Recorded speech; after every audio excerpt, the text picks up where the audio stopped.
Welcome guys GK MCQ gem के channel में आपका बहुत बहुत स्वागत है। सब्सक्राइब कीजिए जीके एमसीक्यू जेम के चैनल को और पाइए रोजाना मल्टीपल चॉइस क्वेश्चन जो आपके एंट्रेंस एग्जाम कंपटीशन एग्जाम के लिए बहुत इंपॉर्टेंट है। सो गाइज आज हम फिजिक्स से रिलेटेड यानी कि जो आपके बहुत ही विज्ञान है ना उनसे रिलेटेड एमसीक्यूज हम करने वाले हैं, ठीक है। और आपके कमेंट आ रहे थे इंग्लिश और हिंदी, तो एक दो दिन में बीच बीच में आपको इंग्लिश मीडियम और हिंदी मीडियम के भी मिलते रहेंगे, डोंट वरी। और अगर आपको इंग्लिश का ही चाहिए ना तो हमारा जो जेके लॉन जॉब चैनल है, जेके लॉन जॉब, ठीक है, उसका लिंक मैंने डिस्क्रिप्शन में अटैच कर दिया है। वहाँ पर आपको इंग्लिश मीडियम में मिल जाएगी, ठीक है। तो इंग्लिश मीडियम वालों को बिल्कुल भी टेंशन नहीं करना है, उनको भी ध्यान में रखा जा रहा है, ठीक है। जेके लॉन जॉब चैनल पर आपको इंग्लिश मीडियम में और हिंदी मीडियम में मिल जाएगा, ठीक है ना। तो आपको बिल्कुल फिक्र नहीं करनी है। हाँ जी बिल्कुल, जेके लॉन जॉब चैनल पर लिंक मैंने डिस्क्रिप्शन में दे दिया है, ठीक है। तो चलिए बात कर लेते। पहला क्वेश्चन है, इससे पहला पार्ट अगर आपने नहीं देखा है तो लिंक में डिस्क्रिप्शन में अटैच कर दूंगा, ठीक है। उससे नेक्स्ट पार्ट हम डिस्कस कर रहे हैं। एकीकृत परिपथ में प्रयुक्त अर्धचालक चिप निम्न में किसकी बनी होती है? सिलिकॉन की, जिरकॉन की, कार्बन की, इनमें से कोई नहीं। एकीकृत परिपथ में प्रयुक्त अर्धचालक, ठीक है, चिप किसकी बनी हुई होती है? वन ऑप्शन आपको सिलेक्ट कर लेना है। कर लिया? Check now. इसका राइट ऑप्शन हो जाएगा सिलिकॉन। सिलिकॉन की बनी हुई होती है। नेक्स्ट क्वेश्चन है आपका, प्रत्यावर्ती धारा को दिष्ट धारा में परिवर्तन करने वाली युक्ति को क्या बोलते हैं? यानी कि एक ऐसी डिवाइस है जो आपका एसी करंट को डायरेक्ट करंट में कन्वर्ट कर देती है। कौन है वो? रेक्टिफायर, ट्रांसफार्म, ट्रांसमीटर, इनमें से कोई नहीं। उस डिवाइस का नाम बताइए जो प्रत्यावर्ती धारा को एसी को डीसी में कन्वर्ट कर दे। एसी को डीसी में, पता है? एसी को डीसी में। और उस डिवाइस का नाम भी पता होना चाहिए, उसको उल्टा करता है। तो बता दो गाइज, बहुत अच्छा क्वेश्चन है। वन ऑप्शन आपको सिलेक्ट कर लेना है। कर लिया होगा? एक रफ पेज लेके बैठ जाओ, उसमें 1 2 3 4 5 और जो भी आपके मन में आ रहा है ना अभी जो ऑप्शन वो लिख दिया करो, जो भी आपके मन में आ रहा हो। फिर उसके बाद अगर गलत है तो उस पर गलत लगा दिया करो, क्योंकि मैं आंसर सॉल्व कर ही रहा हूँ, ताकि आप अपना खुद का एनालिसिस कर सको, आपका टेस्ट भी हाथों हाथ होता रहे। सो सिंपल इसका राइट ऑप्शन हो जाएगा रेक्टिफायर, ठीक है, जो एसी को डीसी में कन्वर्ट कर देता है, ठीक है ना। अब आपसे पूछ लिया जाए कि डीसी को अगर एसी में कन्वर्ट करना है तो फिर कौन सी डिवाइस होगी डीसी करंट को एसी में? देखा होगा आपने इन्वर्टर तो देखा होगा, बहुत से घरों में लगा रहता है इन्वर्टर, ठीक है। तो उसमें क्या होते हैं, बैटरियाँ होती है, बड़ी बड़ी सी बैटरियाँ देखी होगी आपने। आप में से बहुत सारे घर भी लग रहा होगा तो अच्छी बात है। बैटरियाँ होती है तो बैटरी में क्या होता है, डीसी करंट। तो वो इन्वर्टर उसको कन्वर्ट कर देता है एसी में, तभी तो आपके पंखे वगैरह बल्ब बल्ब जल पाते हैं, ठीक है ना। तो ये होता है, जबकि यहाँ उल्टा है, रेक्टिफायर एसी को डीसी में कन्वर्ट कर रहा है। तो ये क्वेश्चन ऐसे मजबूत होना चाहिए, कंफ्यूज नहीं होना है आपको, ठीक है। चलते हैं नेक्स्ट क्वेश्चन की ओर। अस्थायी चुंबक बनाए जाते हैं, तांबे के, इस्पात के, नरम लोहे के, ये सभी बिल्कुल अस्थायी चुंबक बनाए जाते हैं। थोड़ा सा जूम कर लिया मैंने, तो आपने वन ऑप्शन सेलेक्ट कर लिया होगा। इसका राइट ऑप्शन हो जाएगा इस्पात, ठीक है। इस्पात के अस्थायी चुंबक बनाए जाते हैं। नेक्स्ट है आपका, चुंबकीय क्षेत्र का मात्रक होता है वेबर, डोमेन, गॉस, हेनरी। चुंबकीय क्षेत्र का मात्रक, चुंबकीय क्षेत्र को किसमें मापते हैं? चूज कर लिया? Check now. इसका राइट ऑप्शन हो जाएगा आपका गॉस। चुंबकीय क्षेत्र को किसमें मापते हैं? गॉस में। नेक्स्ट क्वेश्चन है आपका, शुष्क सेल में जो ऊर्जा संग्रहित रहती है वह है? ऊष्मीय ऊर्जा, रासायनिक ऊर्जा, विद्युत ऊर्जा, इनमें से कोई नहीं। शुष्क सेल में जो ऊर्जा संग्रहित रहती है वह है, सो इसका राइट ऑप्शन हो जाएगा रासायनिक ऊर्जा, ठीक है। नेक्स्ट है आपका, अगला क्वेश्चन है, बिजली के पंखों की गति बदलने के लिए प्रयुक्त साधन है? सीवच, रेक्टिफायर, रेगुलेटर या फिर अन्य? बिजली के पंखों की गति, आपने देखा होगा कि आपके बोर्ड में भी लगा होगा एक डिवाइस जिससे आपका जो पंखा होता है उसको कम ज़्यादा कर सकते हैं। तो वो डिवाइस क्या है? आपने चूज कर लिया होगा राइट नाउ। इसका राइट ऑप्शन आ जाएगा रेगुलेटर, बोलते हैं उसको, ठीक है। नेक्स्ट है आपका, फैराडे का नियम किस प्रक्रिया से संबंधित है? गैसों का दाब, गैसों की अभिक्रिया, तापमान एवं दाब, इलेक्ट्रोलाइसिस। चूज कर लिया होगा, चेक नाउ। इलेक्ट्रोलाइसिस का राइट ऑप्शन हो जाएगा। फेराडे का नियम किस प्रक्रिया से संबंधित है? इलेक्ट्रोलाइसिस। नेक्स्ट है आपका, निम्न में से कौन विद्युत अनुचुंबकीय है? कोबाल्ट, क्रोमियम, तांबा, निकल। अनुचुंबकीय, प्रतिचुंबकीय, इनके बारे में आपको पता होना चाहिए। लोह चुंबकीय, तो आपसे अनुचुंबकीय पूछा गया है तो इसका आंसर आपको देना है। क्या कोबाल्ट है, क्रोमियम है, तांबा है, निकल है?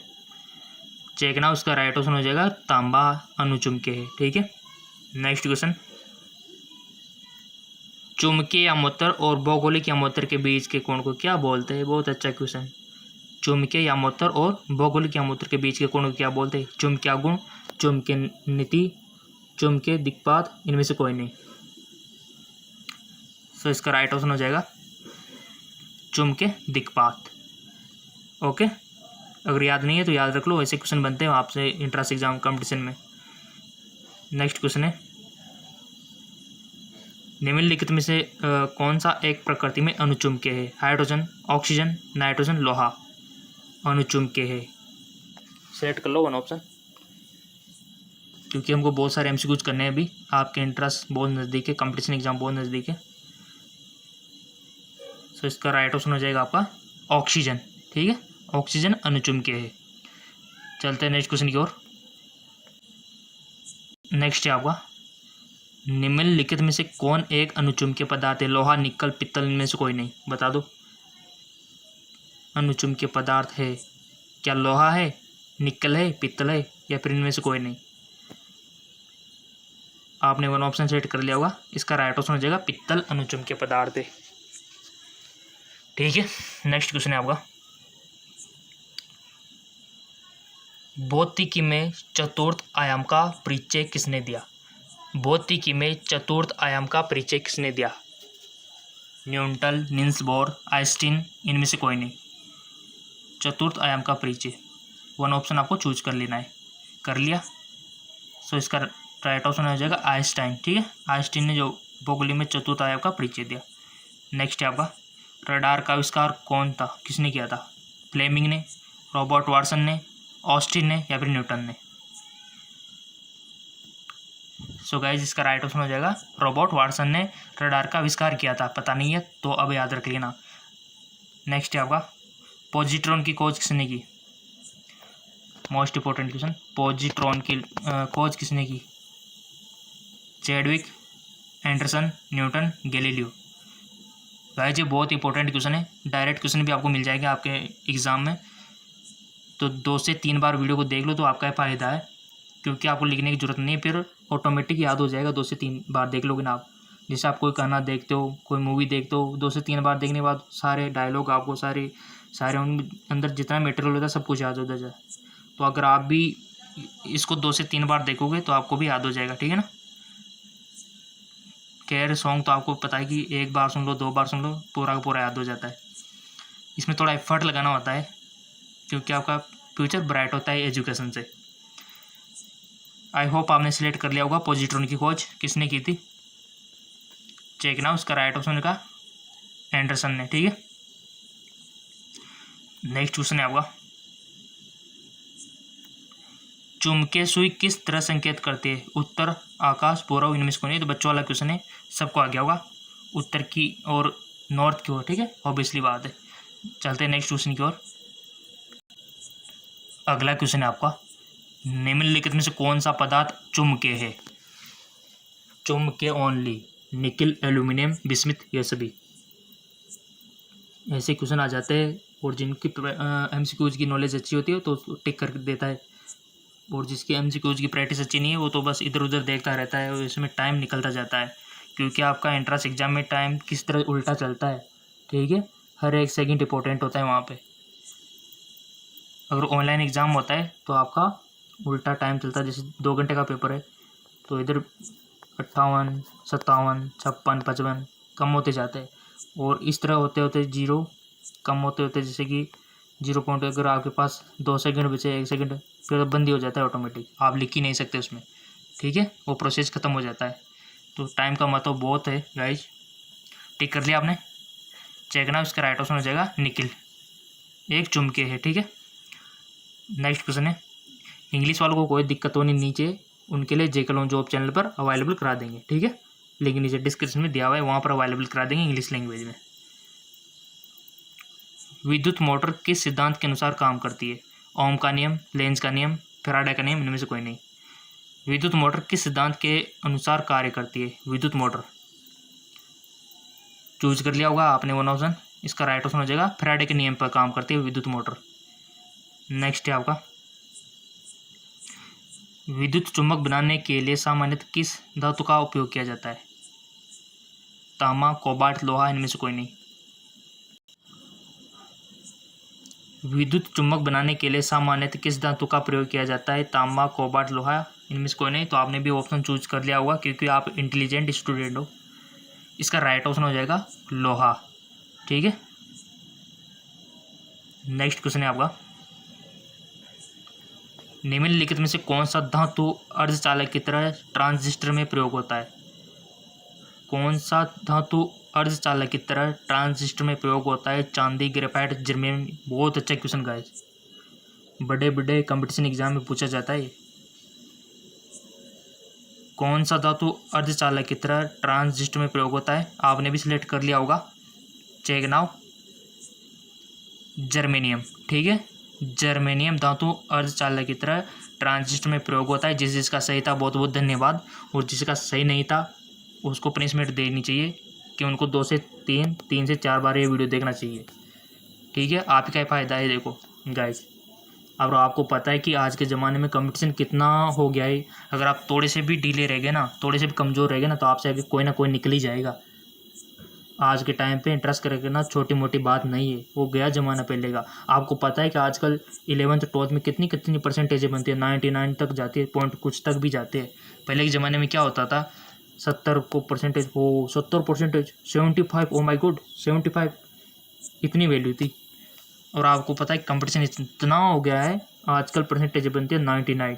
हाँ गाइस, आपको पता होगा, आप खुद 12th 11th 10th पास करके आए हो, तो आप खुद अनुमान लगा सकते हो कि हमारा जो कंपटीशन है कितना बढ़ता जा रहा है। तो ऐसे में आपको स्टडी को फोकस करना है गाइस। थोड़े से भी ढीले रह गए तो गए काम से, कोई दूसरा ले लेगा आपकी सीट को। तो आपको पूरा फोकस इसी पर करना है, MCQs पे, ताकि आपसे आगे कोई नहीं निकल पाए। और 2 से 3 बार वीडियो देखे तो भी आपका ही फायदा है। आपके अपने नियम होने चाहिए कि वीडियो कितनी बार देखना है, ठीक है, तभी जाके आप आगे निकलोगे। और मेरा पता है आप बहुत अच्छे स्टूडेंट हो, 2 से 3 बार देखोगे कि आप तो 4 बार भी देख सकते हो अगर आपको याद नहीं होगा तो। आपका मकसद याद करना है, ठीक है। चलते आगे की ओर। नेक्स्ट है, नाभिकीय रिएक्टर में भारी जल का प्रयोग किस रूप में किया जाता है? नाभिकीय रिएक्टर में भारी जल का प्रयोग किस रूप में किया जाता है? शीतलक, नियंत्रक, मंदक, परीक्षण। मोस्ट इंपॉर्टेंट क्वेश्चन है गाइस, भारी जल का प्रयोग किस रूप में किया जाता है? आपने भी टिक लगा दिया होगा, या तो शीतलक पे लगाया होगा, या फिर नियंत्रक पे, या फिर मंदक पे, या फिर परीक्षण पे, ठीक है। तो देखते हैं किस किस का सही है। इसका राइट ऑप्शन हो जाएगा मंदक के रूप में, ठीक है। नाभिकीय रिएक्टर में भारी जल का प्रयोग यानी कि D2O जिसका सूत्र होता है, किस रूप में किया जाता है? मंदक के रूप में, ठीक है। और ये हमारा राइट ऑप्शन हो जाएगा। तो अब किन किन का सही था आप अपनी ईमानदारी से बता सकते हो, आप खुद एनालिसिस कर सकते हो कि हमारा गलत था, तो अपने आप को कुछ बोल सकते हो, जो भी बोल सकते हो, आप अपने आप को थप्पड़ भी लगा सकते हो, ठीक है। क्योंकि देखो ये बहुत अच्छा क्वेश्चन है गाइस, ऐसे क्वेश्चन बनते हैं मंदक के रूप में, ठीक है। और जिन जिन का सही था बहुत बहुत धन्यवाद। चलते आगे की ओर।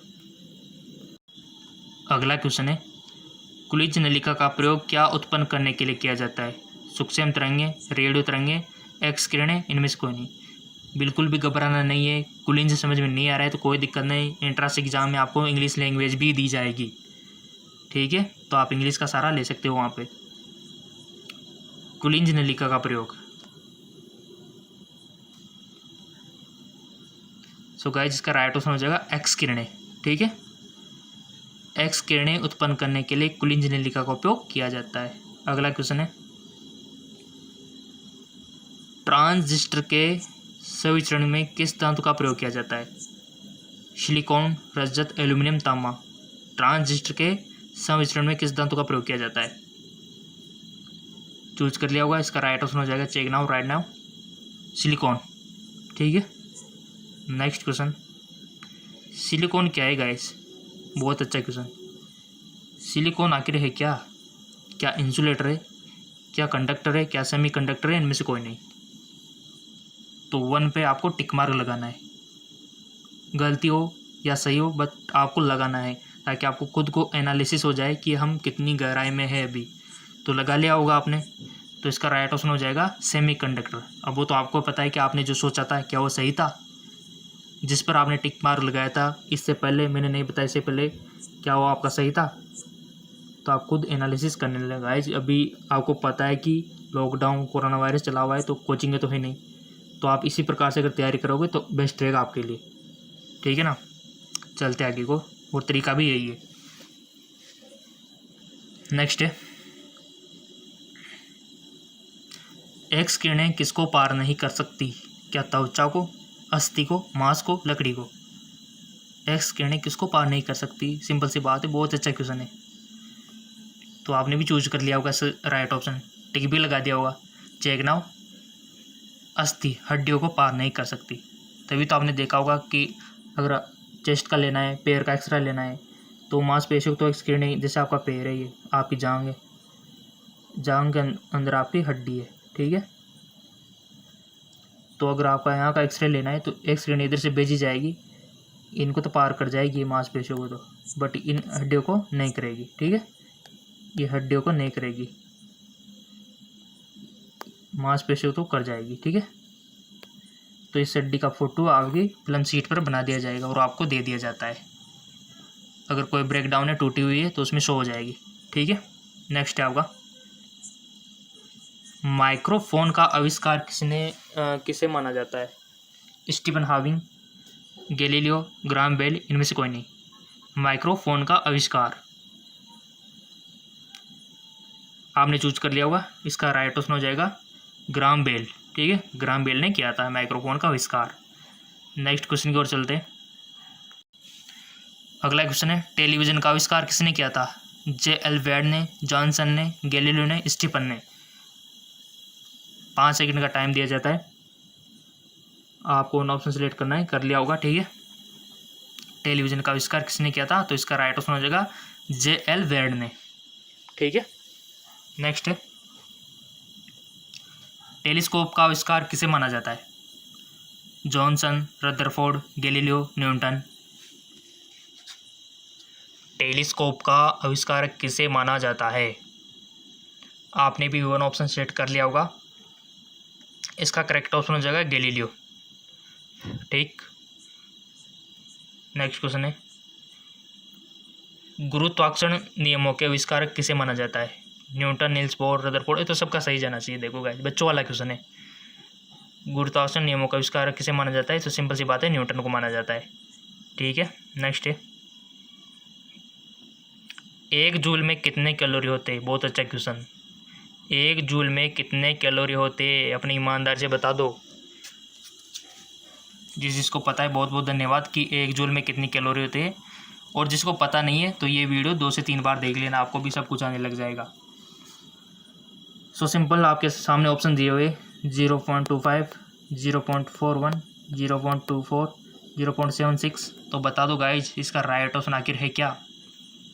टिक लगा दो किसी एक पर, जिस पर भी आपका मन कर रहा ना लगा दो। बाद में देखेंगे कि वो आपने जो टिक लगाया था क्या वो सही था। अगर सही था तो बहुत बहुत धन्यवाद आपको। लगा लिया टिक, तो चेक नाउ, इसका राइट ऑप्शन हो जाएगा 0.24, यानी कि 1 जूल में कितने कैलोरी होता है? 0.24। ठीक है, इतना कैलोरीज होता है। पता नहीं है तो पता रख लेना, वीडियो को देखोगे बार बार तो वैसे याद हो जाएगी सारी चीज़ें आपको। नेक्स्ट क्वेश्चन है, और मैं हमेशा बोलता हूँ कि कंपटीशन बहुत ज़्यादा बढ़ गया है, आपको अपनी पढ़ाई और तेज़ करनी होगी, आप जो कर रहे हैं ना उनसे, क्योंकि कंपटीटर बहुत ज़्यादा है गाइज। वह उपकरण कौन सा है जिसमें समुद्रों की गहराई को मापने के लिए ध्वनि तरंगों का प्रयोग किया जाता है। गाइस कंपटीशन इतना बढ़ गया है, आपको क्या बताऊं, अगर आप 1-2 दिन के लिए भी कहीं प्रोग्राम में निकल गए ना तो समझो आपसे आगे कोई और निकल गया। समझ रहे हो ना बात को। एक दिन भी कहीं आप निकल गए किसी प्रोग्राम में तो समझो आपसे आगे कोई निकल गया। इतना कंपटीशन हो चुका है आज के टाइम में। तभी तो आपको पता है कि इंटरेस्ट करना, कंपटीशन फाइट करना कितना मुश्किल हो गया है आज के टाइम में। बट आप रेगुलरिटी रखोगे, जैसे कि मैं इसी चैनल पर एक वीडियो रोजाना अपलोड करता हूँ, ठीक है। कोशिश कर रहा हूँ कि 2 भी करूँ, बट वो आपके कमेंट आएंगे तभी हो पाएगा ना कि आप इच्छुक हो कि नहीं हो। रोजाना का सुबह भी कर देंगे, शाम को भी कर देंगे। मैं तो आपको पढ़ाने के लिए तैयार हूँ, ठीक है। तो आप कमेंट कर देना अगर दोनों टाइम पे चाहिए तो आपको, ठीक है ना। सुबह भी कर देंगे, शाम को भी कर देंगे। नेक्स्ट क्वेश्चन है, वह उपकरण कौन सा है जिसमें समुद्रों की गहराई को मापने के लिए ध्वनि तरंगों का प्रयोग किया जाता है। सोनार, अल्टीमीटर, रडार। ये तो सिंपल सा क्वेश्चन, बच्चों का क्वेश्चन है, तो इसका राइट ऑप्शन हो जाएगा सोनार, ठीक है। चलते हैं नेक्स्ट क्वेश्चन की ओर। अगला जो क्वेश्चन है, निम्नलिखित में से कौन सा यंत्र प्रत्यावर्ती धारा यानी कि एसी को एक दिशा धारा में परिवर्तित करता है। अल्टरनेटर, कंडीशनर, ट्रांसमीटर, इनमें से कोई नहीं। कौन सी डिवाइस है जो एसी को डीसी में कन्वर्ट कर रही है। एसी को डीसी में कन्वर्ट, टिक लगा लो किसी एक पर, अल्टरनेटर पर, कंडीशनर, जो भी आपका मन करता है, ट्रांसफार्मर पर, क्योंकि इसका राइट ऑप्शन अभी चेक होने जा रहा है अल्टरनेटर, ठीक है। नेक्स्ट क्वेश्चन है, अगर आपको लगता है कि क्वेश्चन हार्ड है तो उसको लिख लिया करो गाइज। साइक्लोट्रॉन किसको त्वरित करने के लिए प्रयुक्त किया जाता है। परमाणु को, आयन को, प्रोटॉन को, ये सभी। साइक्लोट्रॉन किसको त्वरित करने के लिए प्रयुक्त किया जाता है। क्या परमाणु को, क्या आयन को, या फिर प्रोटॉन को, या फिर सभी को। किसी एक पर टिक लगा दो, 5 सेकंड का टाइम है, सोच समझ के लगा दिया होगा तो इसका राइट ऑप्शन हो जाएगा परमाणु को, ठीक है। परमाणु को त्वरित करने के लिए। नेक्स्ट क्वेश्चन है, निम्नलिखित में युग्मों में से किन भौतिक राशियों के समान विमेय सूत्र नहीं है। बल एवं दाब, भार एवं बल, आवेग एवं संवेग, कार्य एवं ऊर्जा। सो इसका राइट ऑप्शन हो जाएगा गाइज बल एवं दाब, ठीक है। नेक्स्ट है आपका, एक नदी में चलता हुआ जहाज समुद्र में आता है, तब जहाज का स्तर पहले जितना होगा। एक नदी में चलता हुआ जहाज समुद्र में आता है, तब जहाज का स्तर पहले जितना होगा, थोड़ा नीचे जाएगा, थोड़ा ऊपर जाएगा, इनमें से कोई नहीं। नदी में चलता हुआ जहाज समुद्र में आ पहुंचा तो क्या होगा, बताइए। अब आप सोच रहे होंगे कि नदी में भी तो पानी होता है, समुद्र में भी तो पानी होता है, तो जहाज स्तर पे क्या इफेक्ट पड़ेगा, बट साइंस लगानी पड़ती है थोड़ी सी। सो गाइज इसका राइट ऑप्शन हो जाएगा थोड़ा ऊपर आएगा, इसके पीछे साइंस छिपा है, ठीक है ना। और वो आपको बताने कि कौन सा साइंस छिपा हुआ है, ठीक है। कमेंट में बहुत सारे स्टूडेंट कमेंट करते हैं। पिछला जो हमारा वीडियो था उसमें भी मैंने आपसे पूछा था कि संसार का सबसे बड़ा पुष्प कौन सा है, छोटा कौन सा है, तो बहुत सारों ने कमेंट किया था, उनका भी अभी नाम लूँगा मैं, ठीक है। जब अभी इनका भी बताना है आपको, ठीक है। थोड़ा ऊपर आ जाएगा तो क्यों आया, ऐसा क्यों हुआ कि नदी में चलता हुआ जहाज समुद्र में आ गया तो थोड़ा ऊपर आ जाता है, क्यों आ जाता है ये। पानी तो दोनों में है, इधर नदी है, इधर समुद्र आ गया बड़ा सा, तो इधर से नाव अगर इसमें आ जाती तो क्या फ़र्क पड़ गया है, इधर भी तो पानी था, इधर भी पानी था। तो आपको कारण बताना है कमेंट में, ठीक है। और जो बताएगा उसका बहुत बहुत धन्यवाद। नेक्स्ट है, एक बीकर में पानी पर बर्फ़ तैर रही है, जब बर्फ़ पूर्णतः पिघल जाएगी तो बीकर में पानी का तल बढ़ेगा, पहले बढ़ेगा बाद में घटेगा, घटेगा उतना ही रहेगा।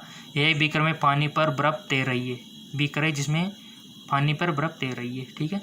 तैरती है, ऑब्वियसली बात है, बर्फ़ पानी पर ही तैरती है क्योंकि डेंसिटी का इफेक्ट है। तो जब बर्फ़ पूर्णतः पिघल जाएगी तो बीकर में पानी का थल, बहुत अच्छा क्वेश्चन, बढ़ेगा, पहले बढ़ेगा बाद में घटेगा, फिर वही रहेगा। सो गाइस इसका राइट ऑप्शन हो जाएगा उतना ही रहेगा, ठीक है ना। पता नहीं है तो याद रख लेना अब की बार लाइफ में।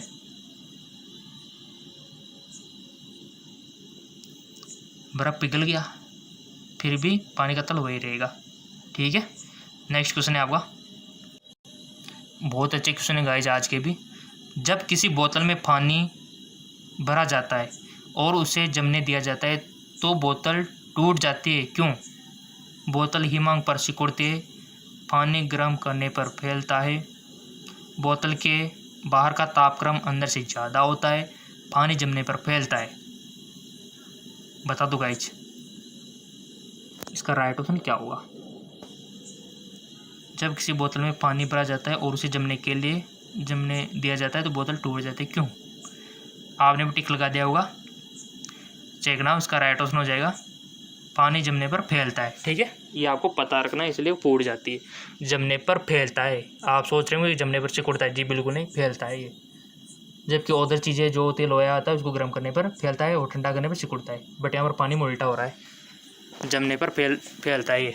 ठीक है, तो देखो साइंस का कमाल है। तो अगला है आपका, ऐसे क्वेश्चन पूछे जाते हैं कंफ्यूजन टाइप के आपके एंट्रेंस एग्जाम में, कंपटीशन एग्जाम में, क्योंकि इजी क्वेश्चन तो लगभग सभी कर देंगे, तो उनको ही पता है एग्जामिनर को कि इजी क्वेश्चन तो सब कर ही देंगे।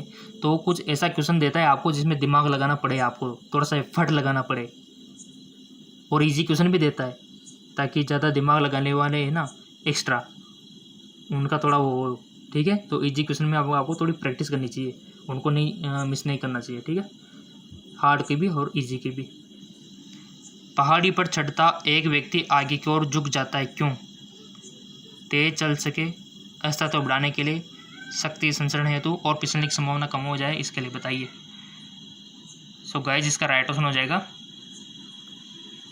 अस्तित्व बढ़ाने के लिए। ठीक है, अगला क्वेश्चन है आपका, यदि हम भूमध्य रेखा से ध्रुव की ओर जाते हैं तो जी का मान क्या होता है? बहुत अच्छा क्वेश्चन। और गाइस आपको पता है कि पृथ्वी पर जी का मान अलग अलग जगह पर अलग अलग होता है, और इसी कारण से आपका भार भी चेंज होता रहता है, जबकि द्रव्यमान तो आपका सेम रहता है। भार चेंज होता है क्योंकि आपको पता है कि भार का सूत्र क्या होता है, W=mg। तो यानी कि इफेक्ट होगा, सिंपल सी बात है, क्योंकि जी आ रहा है आपके, तो आपका भार भी चेंज होगा। तो जी का मान भूमध्य रेखा से ध्रुव की ओर जाने पर क्या होगा? क्या बढ़ता है, वही रहता है, घटता है, या फिर इनमें से कोई नहीं? तो बता दो गाइज, इसका राइट ऑप्शन क्या हो सकता है? टिक लगा दो, किसी एक पर लगा दिया तो इसका राइट ऑप्शन हो जाएगा गाइज बढ़ता है। ठीक है, भूमध्य रेखा से अगर ध्रुव की ओर जा रहे हैं अपन, ध्रुव की ओर, ठीक है, तो सिंपल ऑब्वियसली बात है कि जी का मान बढ़ता है, यानी कि ध्रुव की ओर जाएंगे तो बढ़ेगा, यानी कि आपका भार भी बढ़ेगा। ठीक है, अगला क्वेश्चन है, बहुत अच्छा क्वेश्चन था गाइज, ऐसे क्वेश्चन बनते हैं आपके। बल गुणनफल है द्रव्यमान और वेग का, भार और त्वरण का, द्रव्यमान और त्वरण का, भार और वेग का। बल गुणनफल है, चेक कर लेते हैं, कर लिया होगा आपने, टिक तो लगा दिया होगा ना, 5 सेकंड का टाइम दिया जाता है आपको, लगा दिया करो गाइज, चेक ना, इसका राइट ऑप्शन हो जाएगा द्रव्यमान और त्वरण का। ठीक है, अगला है,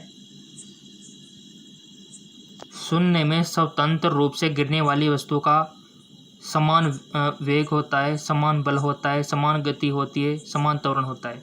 शून्य में स्वतंत्र रूप से गिरने वाली वस्तु का, सो सिंपल इसका राइट ऑप्शन हो जाएगा समान त्वरण होता है।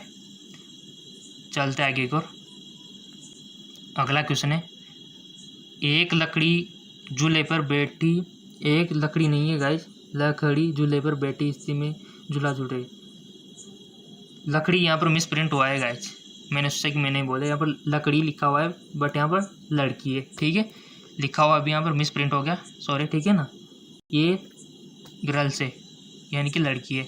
एक लड़की झूले पर बैठी स्थिति में झूला झूल रही है, उस लड़की के खड़े हो जाने पर दोलनों का आवर्तकाल क्या होगा?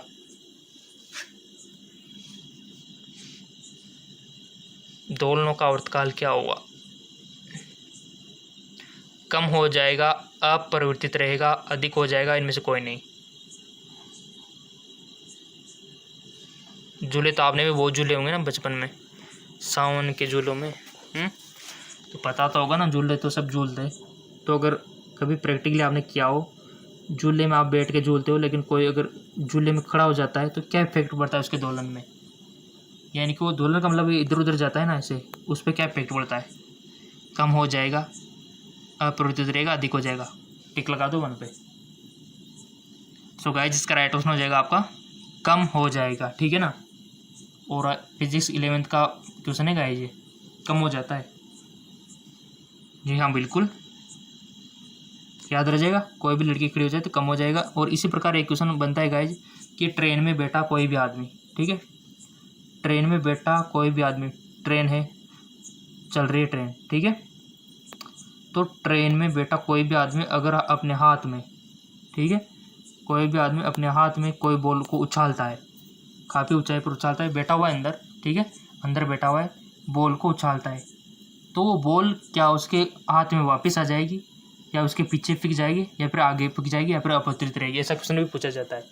तो आप क्या आंसर दोगे, आपका क्या मत रहेगा उसमें? मान लो आप ही हो, ट्रेन में सफ़र कर रहे हो, आपने एक बॉल को उछाला या कोई सिक्का उछाला, तो क्या वो आपके हाथ में आ जाएगा, या फिर पीछे गिर जाएगा, या फिर आगे गिर जाएगा? बताओ। सिंपल सी बात है गाइस, आप यानी कि आपके हाथ में आ जाएगा वो, ठीक है ना। यानी कि वो भी तो गति कर रहा है ना, सिक्का भी तो आपके हाथ में था, तो वो वापस आपके हाथ में आ जाएगा। ऐसे क्वेश्चन बनते हैं, ठीक है ना। तो मैंने उसका भी एग्जांपल दे दिया आपको, रेल वाला, ट्रेन वाला, ठीक है। और ये दूसरा आपके सामने है। अगला क्वेश्चन है, यदि किसी वस्तु का वेग दुगना कर दिया जाए तो सवेग दुगना हो जाता है, गतिज ऊर्जा 4 गुनी हो जाती है, उपयुक्त दोनों इनमें से कोई नहीं। यदि किसी वस्तु का वेग दुगना कर दिया जाए तो सवेग दुगना हो जाता है, गतिज ऊर्जा 4 गुनी हो जाती है, उपयुक्त दोनों इनमें से कोई नहीं। बहुत अच्छा क्वेश्चन है, फॉर्मूले पता होंगे तो आप इजीली कर दोगे इसको। और गाइज एक क्वेश्चन बहुत इंपॉर्टेंट है, किसी का 1 नंबरों से भी सिलेक्शन रुक जाता है, 1 नंबरों से भी। मैंने बहुत सी बार ऑब्जर्व किया, क्योंकि मैं तो पता है ना, मैं तो इंट्रेंस की तैयारी कराता हूँ, तो 1 नंबरों से बहुत सारा रुक जाता है, तो उनको कितनी गिल्टी फील होती है खुद उनसे पूछ सकते हो आप, जिनको 1 नंबरों से, देखो ज़्यादा से हो जाए तो कोई दिक्कत ही नहीं है, बट कोई बंदा 1 नंबर से रह जाता है तो कितना दुख होता है वो वही जान सकता है जो रहा है, ठीक है। तो मैं नहीं चाहता ये भी आपके साथ हो, आपको हर एक क्वेश्चन पर फोकस करना है ताकि वो वाली गलती आपके साथ ना हो। यदि किसी वस्तु का वेग दुगना कर दिया जाए तो सवेग दुगना हो जाता है, गतिज ऊर्जा 4 गुनी हो जाती है, उपयुक्त में से दोनों बता दो गाइस। सिंपल, दोनों, ठीक है। सवेग भी दुगना होगा गाइस, और उसका गतिज ऊर्जा भी 4 गुनी हो जाएगी, ठीक है। सब जानते हैं 1/2 mv²। चलते आगे और निम्नलिखित में से सदिश राशि है। हाँ गाइस ये बहुत इंपॉर्टेंट है ये चैप्टर, ये जो बताया ना सदिश, यानी कि सदिश और अदिश से भी क्वेश्चन बनते हैं। कौन सी राशि सदिश है, कौन सी अदिश है, आप बुक से देख सकते हो। अगर नई वीडियो बना दूंगा आपके कमेंट आएंगे थे कौन कौन सी चीज़ें सदिश है, कौन सी अदिश है, क्वेश्चन बनता है गाइस में, तो वो पिछली बात आपको बता रहा हूँ, ठीक है। वेग, लंबाई, समय, द्रव्यमान, सो सिंपल, वेग एक सदिश राशि है, ठीक है। बाकी सब अदिश, लंबाई, अदिश यानी कि जिसमें डायरेक्शन नहीं होती है ना वो अदिश होता है। वेग में तो डायरेक्शन होती है, लंबाई में नहीं होती, समय में नहीं होती, द्रव्यमान में कोई डायरेक्शन नहीं होती, उसको हम क्या बोलते हैं, अदिश बोलते हैं। जिसमें डायरेक्शन होती है, दिशा होती है, उसको सदिश बोलते हैं।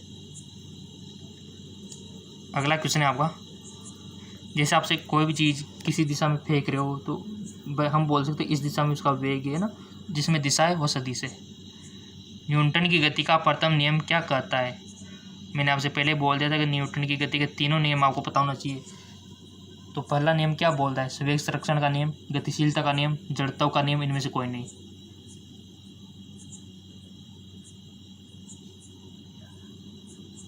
टिक लगा दिया होगा आपने इस पे 1 ऑप्शन पे।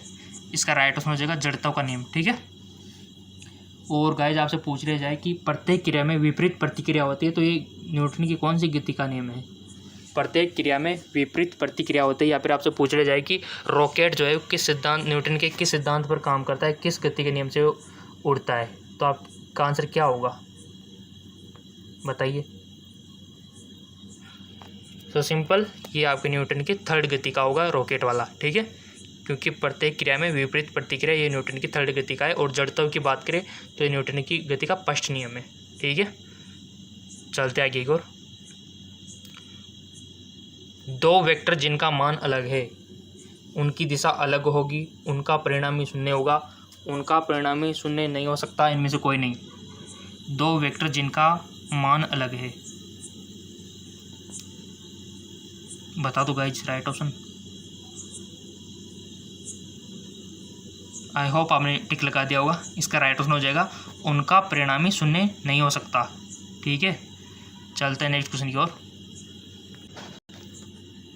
अगला क्वेश्चन है, बर्फ पर स्केटिंग करना प्रदर्शित करता है कि दाब बढ़ाने पर बर्फ का गलनांक घट जाता है, बढ़ जाता है, अपरिवर्तित रहता है, पहले घटता है फिर बढ़ता है। बर्फ पर स्केटिंग करना प्रदर्शित करता है कि दाब बढ़ाने पर बर्फ का गलनांक पर क्या इफेक्ट पड़ता है, बताइए। टिक लगा दिया, चेक नाउ। घट जाता है, जैसे इसका सही था, बहुत बहुत धन्यवाद। यानी कि दाब बढ़ाने पर बर्फ़ का गलनांक घट जाता है। सच है, कड़वा सच भी मान सकते हो उसको। यानी कि आप दाब बढ़ाओगे तो ऑब्वियसली बात है कि बर्फ़ का गलनांक तो घटे ही घटेगा। ठीक, नेक्स्ट है आपका, जब कोई नाव नदी में समुद्र में प्रवेश करती है तो थोड़ा ऊपर की ओर उठ जाती है, थोड़ी डूब जाती है, अपरिवर्तित रहती है, इनमें से कोई नहीं। जब कोई नाव नदी से समुद्र में, ठीक है, वो पहले वाला क्वेश्चन आएगा गाइस। ये आपको दिखा दे, थोड़ा सा स्क्रॉल डाउन हो गया, सॉरी। ये नदी है और ये आपका समुद्र है। तो जब कोई नाव नदी से समुद्र में जाएगी तो क्या इफेक्ट पड़ेगा नदी से समुद्र में। सो इसका राइट ऑप्शन हो जाएगा थोड़ी ऊपर की ओर उठ जाती है। क्यों उठ जाती है, यही तो मैंने आपसे पूछा था। इसका तो आंसर आपको कमेंट में देना है, जो देगा बहुत बहुत धन्यवाद। ठीक है,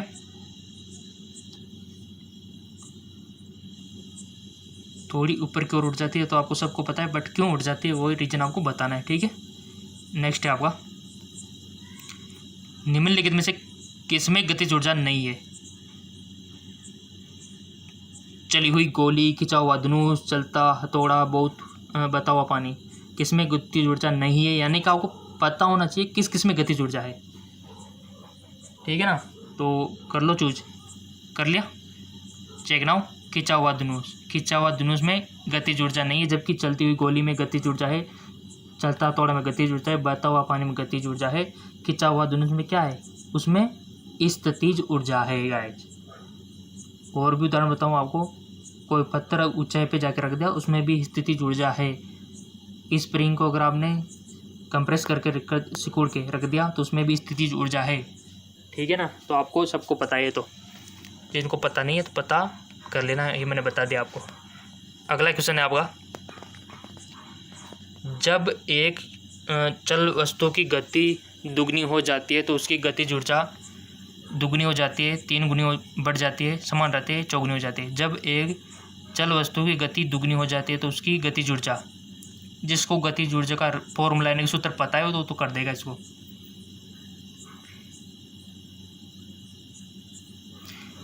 सो सिंपल, इसका राइट ऑप्शन हो जाएगा गाइज चौगुनी हो जाती है। ठीक है,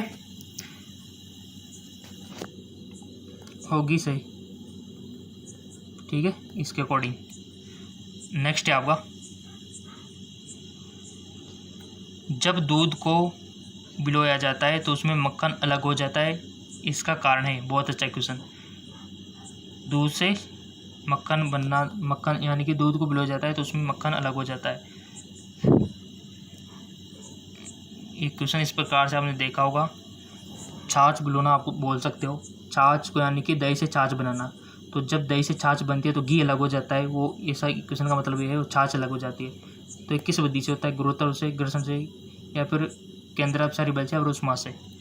1 पे टिक लगा दो आप, तो बस लगा दिया, चेक नाउ। इसका राइट ऑप्शन हो जाएगा आपका केंद्रापसारी बल के कारण ऐसा होता है। घी अलग हो जाता है, छाछ अलग हो जाती है, किससे, केंद्रापसारी बल से। तो ये इंपॉर्टेंट है वहाँ पर। ठीक है, तो यहाँ से मैंने जितने क्वेश्चन आपको बताए, कितने सही है ईमानदार से आपको बताना है, और कितने गलत है। अगर गलत है ना तो फिर आपको थोड़ी सी तैयारी की ज़रूरत है। ठीक है, और अगर आपको इंग्लिश का चाहिए तो नीचे डिस्क्रिप्शन में लिंक दिया हुआ है। ठीक है, इंग्लिश वालों के लिए जेकलॉन जॉब चैनल है स्पेशल, वहाँ पर आपको इंग्लिश में मिल जाएंगे। सो गाइज, और अधिक आपको चाहिए तो नीचे डिस्क्रिप्शन में लिंक दिया हुआ है, वहाँ से आप देख सकते हो। ठीक है, और अधिक क्वेश्चन चाहिए तो नीचे डिस्क्रिप्शन लिंक दिया हुआ है। ठीक है, ओके, धन्यवाद।